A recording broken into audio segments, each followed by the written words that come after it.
This is a special presentation of WAAY 31 Sports. WAAY 31, your home for high school football. It's the McCurry Big Game Friday night. Hello, Alabama, find a comfortable spot. We got high school football and it's coming out high. Now here we are and the lights are shining bright. Yeah, WAAY 31 is rocking all right. Nolan, Max, Xavier, and Antonio. It's the McCurry Band and Car Rental Big Game Friday night. History on the line for both schools as Priceville and Randolph battle it out for the 4A Region 8 title in our big game Friday night game of the week. Well, in our rivalry game of the week, it's a 7A Region 4 showdown. Huntsville must defeat the region winners to clinch a playoff spot. Hello and welcome into Big Game Friday night, everyone. Thanks for joining us tonight. Week 9 of the regular season is here, which means that tonight region champs will be crowned. And it's not just region champs on the line. Playoff positioning also up for grabs throughout the state. Yeah, and maybe the biggest matchup of the week took place at our Big Game Friday night game of the week, where the Randolph Raiders were hosting Priceville with the 4A region title up for grabs. And for more on the game, we'll head out to Randolph, where Xavier WAAY was on the sidelines. Yeah, history will be made here tonight one way or another. A 7-1 Raiders team comes into this one having arguably their best season in school history as they look to capture their first ever region championship. On the flip side for the Priceville Bulldogs, they come into this one at 9-0 as they look to have their first ever undefeated season and capture their second ever region championship. So how did this one play out? This is our Big Game Friday night game of the week. Out at Randolph for this Class 4A Region 8 championship matchup where the 7-1 Randolph Raiders host the 9-0 Priceville Bulldogs. And early in the first, Randolph with the ball. Quarterback Andrew Hunter drops back to pass and he slings it downfield looking for Grayson Davenport. The pass is tipped and check out Mason Carty with this diving interception, forcing the Raiders turnover. On the ensuing Bulldogs possession, Jason Brickett takes the snap and on a rare passing play for the Bulldogs, connects with Mason Carty for a big Priceville first down. However, they would fail to score on this possession, but that wouldn't be the case for Randolph on their next possession. Hunter fires this one to Davenport, and one spin move later, he's in for 6 for the first points of the ball game. Raiders up 7. And on Randolph's next possession, Hunter is going to look for Ron Campbell on this passing play, but check out Blitz Clemens and this stingy Bulldogs defense as they come up with their second turnover of the first half and trying to get some points on the board before the half ends. Xander Gaines takes his handoff and cuts it upfield for a big gain. However, Priceville would go into the locker room down 7-0. However, it was a tale of two halves as the Priceville Bulldogs complete the undefeated season and win the region with a 35-21 victory over Randolph. I'm with Priceville's head coach, Chris Foster. Coach, region champions, undefeated. How do you feel? It feels great. I'm really proud of our seniors. They worked hard for this moment and they deserve it. They were winners when they were in middle school.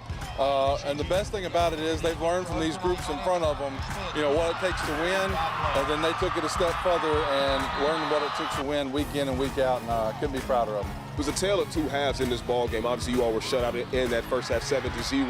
You all ended up putting up 35 points. What changed in that second half? Well, I challenged them at halftime. I tell you, we were getting knocked around pretty good, and we're supposed to be the physical team, and it wasn't happening in the first half. We didn't play up to our standards, so I challenged them to come back to where we're supposed to be, and they did a great job meeting that challenge. Coach, Class 4A Region 8 champions, congratulations. Thank you, sir. Absolutely. And again, the final score in this one is 35-21 as Priceville defeats Randolph. They are Class 4A Region 8 champions, as I just mentioned, and for the first time ever in school history, they finished their season undefeated. But for now, reporting live at Randolph, Xavier WAAY, WAAY 31 Sports. So a big congratulations to Priceville for claiming that 4A Region 8 crown. Yeah, another Region 8 showdown taking place tonight was the one at Westminster. The Wildcats coming off of a shootout loss against the Bulldogs, hoping to improve their playoff positioning tonight with the win as they hosted a scrappy New Hope team tonight at home. But one thing that the Indians forgot to prepare for was the play of Brandon Mush. This kid, a walking touchdown. Check out the wheels on the quarterback, weaves through the Indians defense, and he's in for the score. It's a 7-0 ball game just like that. And it wouldn't take long for for the Wildcats to get back into the red zone. Hand off to Henry Clunch. He's down the far sideline. He's going to be pushed out inside the 5. The Wildcats would go on to score on their next play and go up 2 scores. New Hope would try to get something going on their side of the ball. Wyatt Bolden scrambling for a first down here, but that drive would stall and Brandon Mush would again take over. He's in for another score here. Westminster Christian looked good tonight as they come away with the win 46-8. Over to Discovery Middle School, where the JP2 Falcons were searching for their first ever win over the Madison County Tigers. We jump in with the Falcons up 4 before the half, but Madison County is on the move. That's until JP2's Tyler Solotano gets involved, coming up with a huge 4th down stop to get the ball back for the Falcons. And just as active as he was on defense, he was on the other side of the ball, reeling in this pass from Paul Andruski for a Falcons touchdown. That would put them up 11. Madison County would once again look for an answer before halftime, but this time Mason Meadows' pass is picked off by William Pisello. The Falcons would fumble it on the next play, so there was still one last chance before the half for the Tigers, but it would also come up empty. But in the end, it's the Tigers who come away with the victory, 47-31. North Jackson and DAR in action tonight. This matchup has historically been completely one-sided, with the Patriots recording only 1 win against the Chiefs, but this year both teams entered the game with just 1 win. North Jackson eyeing 9 straight wins tonight, and they pull it off 60-7, the final. All right, staying in Class 4A, moving over to Region 7. Deschler has the region title secured already this season, but playoff spots are on the line. And for the Brooks Lions to clinch their playoff spot and avoid the tie-breaking scenarios, they had to take down the Tigers tonight. The Lions, they came out with some fire in this game. We'll pick up first drive of the game, and it's Keenan Jones that goes to work. How about the big back out of the backfield, breaking tackles and bringing this one all the way down into the red zone. And they hand it off to Isaiah Watson to finish off the drive. The senior does just that. 7-0 Brooks. So Patrick Malone and the Tigers looking to respond, and they do. Hand off to Jakari Blue, slips out of your screen for a moment, but when he's back in frame, he's got a first down for Deschler. And a quick give to Simeon Malone on the goal line results in a score. Deschler ties this one up. In the end, the Tigers come out on top against the Lions 48-32. Rogers, another team hoping that their playoff hopes are still alive for them. They had to take down West Limestone tonight to have the dream of keeping their season alive. And how about Brock Killen getting something going, weaving through tacklers to set up a big first down. Then on the same drive, this time he hands off to Andrew Handback, and he's got some burst through the line of scrimmage and in for the score. West Limestone would try to respond from a solid game from quarterback Colin Patterson behind at center tonight. He gets things going with his legs there, picking up a first down. But then just before halftime, that drive would stall as Patterson's pass is picked off. It's Hayden Holden who jumps in front of this one to come up with the big INT for Rogers as the Pirates get a win at home tonight over West Limestone in a shootout 49-28. All right, so let's take a look at other Region 7 games from tonight. West Morgan, they have their playoff spots locked up with a win over Wilson 61-0, while Central had to win tonight. They do just that. They take down East Lawrence 49-6. Things are getting real bunched up in that 4A Region 7. We'll have to see how that one all plays out. All right, how about we go ahead and call our first timeout of the show. But don't go anywhere. When we come back, we'll take you out to Decatur for our rivalry game of the week between Huntsville and Austin.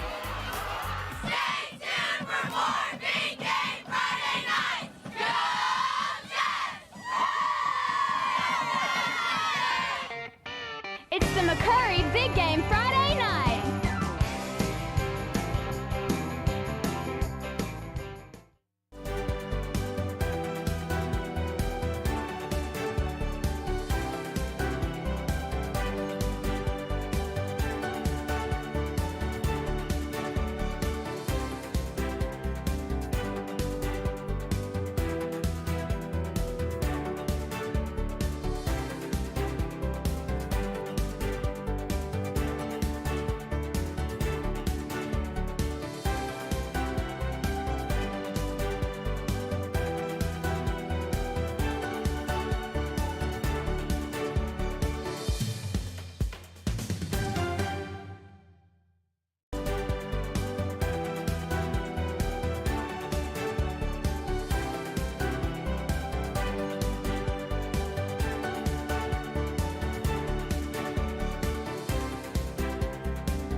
It's the McCurry Big Game Friday night.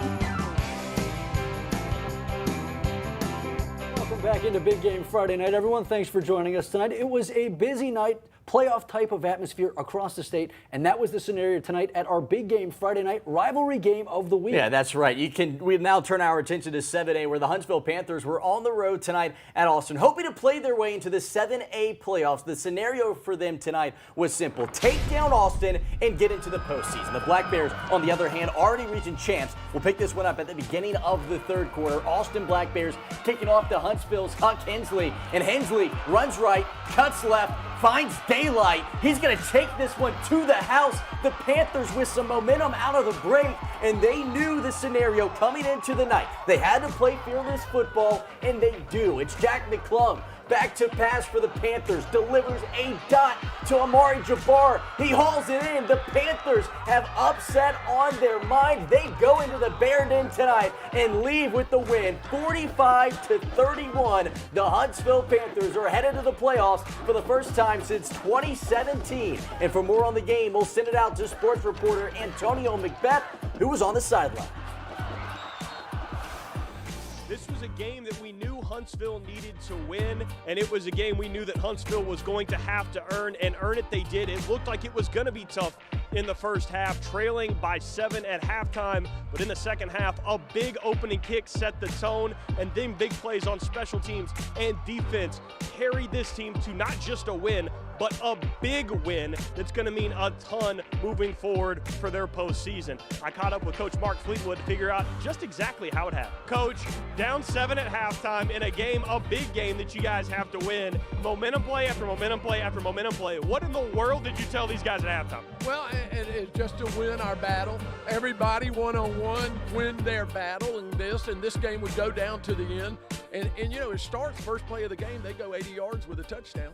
And so it starts off, but you know, we had talked about it last week, adversity when it happens. So really it's a tribute to the coaches and the players and the way they handled this and kept coming back, and we matched scores back and forth, and we never lost that. So I'm really proud. I mean, it's a big step from last week. So, you know, hats off to the way they played and believing, and the coaches and the plan to get the game plan together. It's a neat deal. And finally, Coach, how cold was that ice bath? Whoa, goodness! I lost it there for a moment. It's still cold. I've got it hanging off of me so it won't touch me. But it was, that's what it's all about. So it's great. Thank you so much, Coach. Congratulations and good luck. Thank you. And 7A is tight this year at Sparkman tonight. The Senators were hoping to keep their playoff hopes alive with a win over Florence tonight. And Florence has owned Sparkman, winning 12 of 14 previous meetings, with their last loss to the Senators coming back in 2006. So with their sights set on their 12th consecutive win in the series, the Falcons were looking to impress early. Leo Glover back to pass, and the pocket collapses, but Demarion Vaughn is open and hauls it in with one hand, running the sideline before he's pushed out for a big gain. Florence would face a 4th and short at the end of the drive, and they decide to go for it. Good idea. Glover keeps it and cuts outside. Now he's home free as the Falcons find the end zone first.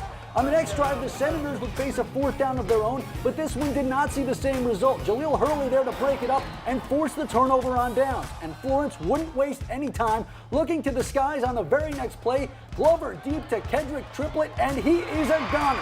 No one can catch him, and the Falcons take a 14-point lead. They would add on even more as they shut out the Senators 21-0. Speaking of one-sided series, it's James Clemens and Grissom, the Jets winners of all 8 meetings with the Tigers, but this game was closer than what the history book showed. We jump in tied at 21. Well, not anymore. Gio Lopez on the keeper, and they take the lead right there. The Tigers would try to respond, though. Javion Roscoe takes the handoff and picks up a 1st down for the Tigers, but that drive would stall, and Gio Lopez would go back to work, throwing one up for A.J. Little to set up 1st and goal for the Jets. And guess what? They're going to go back to the play that worked the first time. Gio Lopez, yes, again, gets across the plane as the Jets take this one 63-27. Bob Jones in Albertville first played in 1994. The Aggies won that night, but the Patriots have taken every single game since, including tonight, as they take this one 42-12. All right, shifting gears and talking some 6A football tonight. The Decatur Red Raiders have had an awesome season, postseason incoming for them. And tonight they found themselves hosting Buckhorn in a non-region matchup. Still a 6A matchup. We'll pick this one up with Decatur in control, and they would keep it by running the rock. Hand off to Chandler Moore. Check this out. Breaks one tackle and is gone. 33 yards to the house for the Red Raiders. Touchdown Decatur. Buckhorn would be start on their next drive. Then check out the play for Decatur's special team. It's Paxton Duper playing super, diving in and blocking the punt to set up great field position for Decatur, and they would take advantage. Check out my man, Ellis Dickman. Had a great night tonight. He's going to deliver a dot to Jaden Brown. He's on the receiving end of this one as the Red Raiders take this one at home, 52-14, the final in that one. How about a throwback matchup? Arab and Hazel Green haven't met since 2003. That's likely before everyone who played in this game was alive. We jump in with the Arab Knights leading the Hazel Green Trojans by 2 scores. Deep in their own territory, the Trojans punting and recovering it. The ball hits off the foot of Logan Silva, and Evan Holt is all over it, but their good luck would only last so long. Griffin Fowler finds a way to bring in the bad snap, but then gets strip sacked, and Arab recovers, and they wouldn't waste that opportunity. Throwing points on the board as Hayden O'Reilly makes his way into the end zone. In the end, it's the Knights who run away with it, 49-21, the final. All right, well, let's go ahead and take our second timeout of the night. Yeah, but don't touch that dial. Coming up next on Big Game Friday night, we head to Sand Mountain. Guntersville hosting Sardis tonight.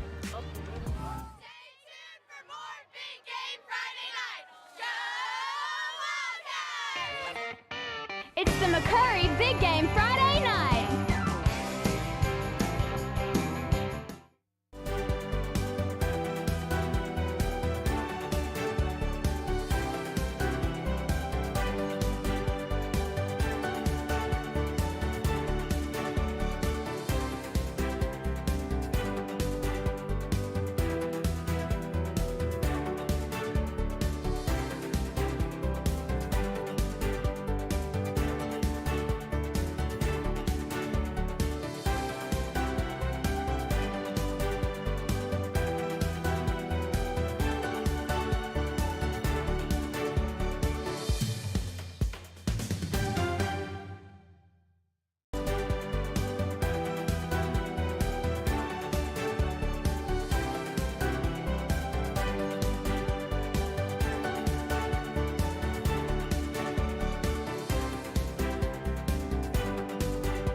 It's the McCurry Big Game Friday night.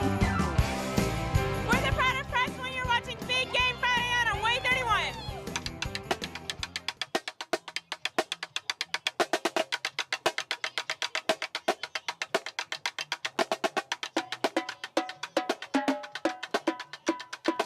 All right, how about that? A big congratulations to the Priceville High School Marching Band for being this week's Flow Air Spirit Award winners. Yeah, the Pride of Priceville consists of 57 members, and they are a great band to watch this year. They closed out the season as grand champions of the Tennessee Valley competition in Muscle Shoals, so a big congratulations to them. All right, well, let's get back to some football in Class 5A. The Guntersville Wildcats were hoping to clinch their playoff spot tonight with a win over Sardis at home. Guntersville, of course, hosting Sardis, and the Wildcats looking to get back on track after losses in their last 2 games. The Lions on attack first. Brian Chapman looking for Eli Morton, but he's covered. E.J. Havis tips the pass, and Evan Taylor follows it to the ground for the interception. Wildcats take over. Now in the red zone, streak snip, Snap to Julian Jordan, and they're in business. Jordan would finish the job taking the direct snap through traffic and into the end zone. He'd finish the night with 4 scores as the Wildcats pitched their 3rd shutout of the season, defeating the Lions 41-0. At Athens tonight, the Golden Eagles were in action in a non-region showdown against Fort Payne. Homecoming tonight in Athens, the Golden Eagles taking on the 7-1 Fort Payne Wildcats. Athens gets things going with a hot start. Larry Howard takes this handoff and takes off towards the end zone, but Fort Payne's Bennett Banks catches him from behind, but Howard finishes the drive with his touchdown run. Fort Payne would try to strike back in a big way. Dax Varnador drops back and drops a dime to Skylar Cody. Give him 6. It was a back-and-forth battle in the first half, and Athens played their hearts out tonight. Watch the Eagles flock to the ball after tipping the pass. Athens turns that into points right before the half. Marcus Ayala runs it in for the touchdown as Athens runs away with this one in the second half. They pull off the big upset at home, 48-21 over the Wildcats. Madison Academy got off to a slow start this season, starting with back-to-back losses, but since then, they've been on fire, winning 6 in a row. Tonight, they look to make it 7 against Susan Moore, and the Mustangs were charging from the opening kick. Carson Crehan with time, and he has his man wide open, as the kids say, "That's too easy." Touchdown, Madison Academy. And they tried the ground game since the passing game was working.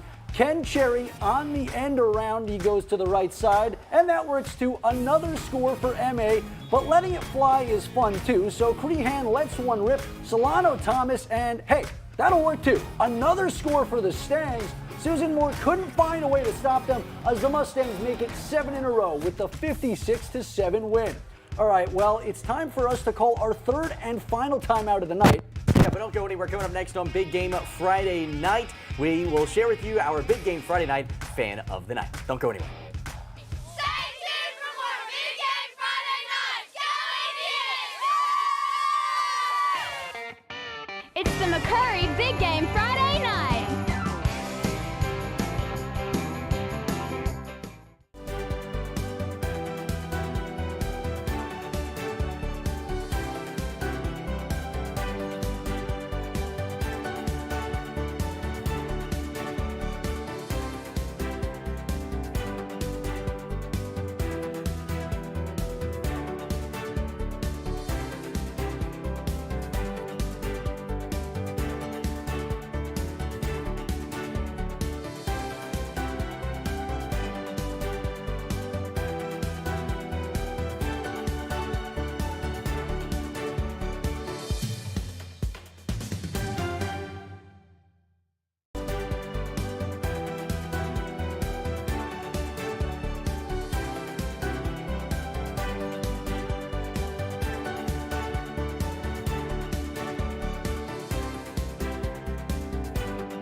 It's the McCurry Big Game Friday night.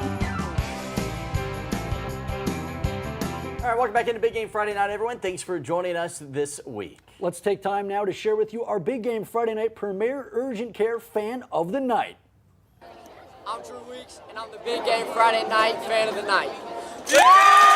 All right, congratulations to Drew Weeks. He's currently a senior at Sparkman High School. When he's not on the field tonight, he will be on the diamond in the spring as a member of the baseball team. So a big congrats to Drew, and thanks for making high school football great. All right, before we go, we would like to just take this time to thank all of our radio sponsors who helped make this show possible. We could not do it without them. And of course, tomorrow brings another busy day of college football, even with Auburn and Alabama A&M on their bye week. Yeah, that's right. I'll be in Tuscaloosa for the Crimson Tide's matchup tomorrow against Mississippi State as the Tide hope to get back in the win column following that loss at Tennessee. While on the road at North Alabama, they will look for that first win as a D1 program over a D1 school when they take on Eastern Kentucky. And finally, Jacksonville State will be back at home when they host Southeast Louisiana at JSU Stadium. All right, well, that's going to wrap up the Week 9 edition of Big Game Friday Night. Thank you all for joining us this week, and thank you to everyone back in production, our editors, producers, and shooters who helped make this show possible. We really could not do it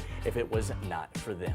We'll leave you this week the same way we do every week with your Big Game Friday Night Top Lights. Good night, everybody.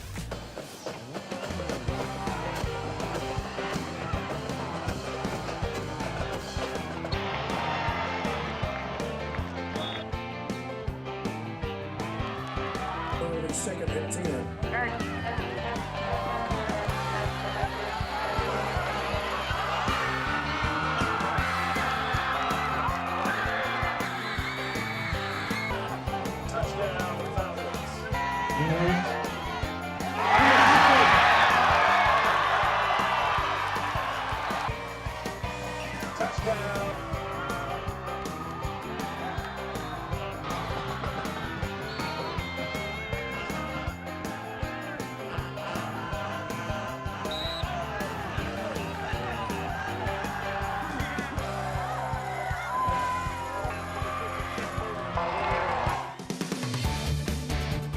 You've been watching a special presentation of WAAY 31 Sports.